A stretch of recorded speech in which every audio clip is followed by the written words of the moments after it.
ದೇವರನಾಡಿನಲ್ಲಿ ವರುಣದೇವ ಅಲ್ಲೋಲ ಕಲ್ಲೋಲ ಸೃಷ್ಟಿಸಿದ್ದಾನೆ. ಕಾಸರಗೋಡ್ನಿಂದ ತಿರುವನಂತಪುರದವರೆಗೆ ಮಳೆಯಾಗ್ತಾ ಇದೆ. ಉತ್ತರ ಭಾರತದಲ್ಲೂ ಮಳೆ ಅಬ್ಬರ ಜೋರಾಗಿದ್ದು ವಾಹನ ಸವಾರರು ಹುಚ್ಚಾಟ ಮಾಡಿ ಸಂಕಷ್ಟಕ್ಕೆ ಸಿಲುಕಿದ್ದು ಕಂಡುಬಂತು.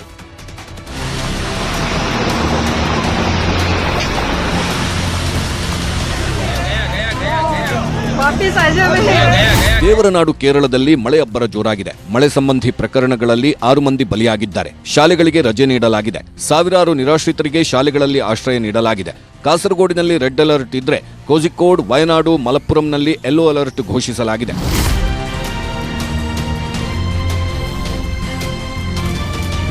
ಉತ್ತರಾಖಂಡ್ನ ನೈನಿತಾಲ್ನಲ್ಲಿ ಭಾರೀ ಮಳೆಯಾಗಿದ್ದು ಕಾರು ಕೊಚ್ಚಿಕೊಂಡು ಹೋಗಿದೆ. ಕಾರ್ನಲ್ಲಿದ್ದವರನ್ನ ರಕ್ಷಿಸಲಾಗಿದೆ. ಹಿಮಾಚಲ ಪ್ರದೇಶ ಉನಾ ಜಿಲ್ಲೆಯಲ್ಲಿ ಭಾರೀ ಮಳೆಯಾಗುತ್ತಿದೆ. ನದಿಗಳು ಉಕ್ಕಿ ಹರಿಯುತ್ತಿವೆ.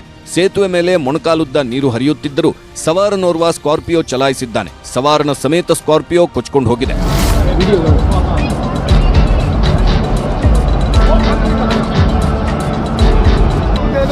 ಹಿಮಾಚಲ ಪ್ರದೇಶದ ವಿವಿಧ ಭಾಗಗಳಲ್ಲಿ ಗುಡ್ಡ ಕುಸಿತ ಸಂಭವಿಸುತ್ತಿದೆ. ಪರ್ವಾನೋ ಎಂಬಲ್ಲಿ ಗುಡ್ಡ ಕುಸಿದಿದೆ. ಅದೃಷ್ಟವಶಾತ್ ಕಾರ್ ಸಮೇತ ಸವಾರ ಎಸ್ಕೇಪ್ ಆಗಿದ್ದಾನೆ. ಟಣಕಪುರದಲ್ಲೂ ಹೆದ್ದಾರಿ ಮೇಲೆ ಗುಡ್ಡ ಕುಸಿದಿದ್ದು ಸಂಚಾರ ವ್ಯತ್ಯಯವಾಗಿತ್ತು.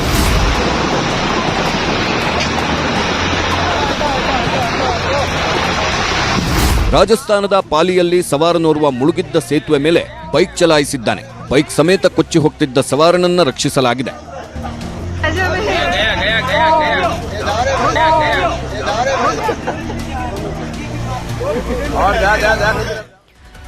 ರಾಹುಲ್ ಗಾಂಧಿಗೆ ಮತ್ತೊಂದು ಆಘಾತ ಎದುರಾಗಿದೆ. ಈ ಬಾರಿ ಮೋದಿ ಬದಲು ಮೋದಿ ಅನ್ನೋ ಹೆಸರೇ ರಾಗಾಗೆ ಆಘಾತ ಕೊಟ್ಟಿದೆ. ಗುಜರಾತ್ ಉಚ್ಚ ನ್ಯಾಯಾಲಯ ಶಿಕ್ಷೆಗೆ ತಡೆ ನೀಡಲ್ಲ ಎಂದಿದೆ.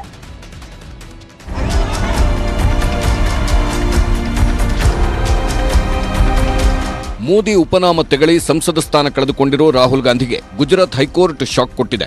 2 ವರ್ಷದ ಶಿಕ್ಷೆಯ ಪ್ರಮಾಣ ಕಡಿಮೆ ಮಾಡಲ್ಲ ಎನ್ನುವ ಮೂಲಕ ಕೆಳ ನ್ಯಾಯಾಲಯದ ತೀರ್ಪನ್ನ ಗುಜರಾತ್ ಹೈಕೋರ್ಟ್ ಎತ್ತಿ ಹಿಡಿದಿದೆ.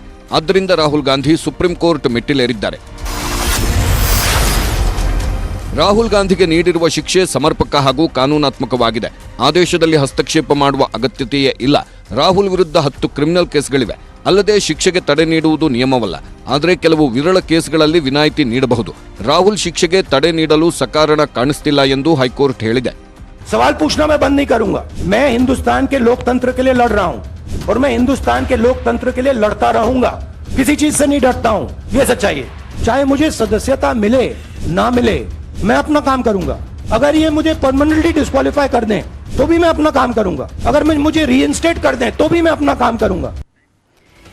ನೀವು ಇಡೀ ವಿಶ್ವದ ಶ್ರೀಮಂತರ ಬಗ್ಗೆ ತಿಳಿದಿರ್ತೀರಿ, ಕೇಳಿರ್ತೀರಿ. ಆದ್ರೆ ಇಡೀ ವಿಶ್ವದ ಶ್ರೀಮಂತ ಭಿಕ್ಷುಕನ ಬಗ್ಗೆ ಗೊತ್ತಾ?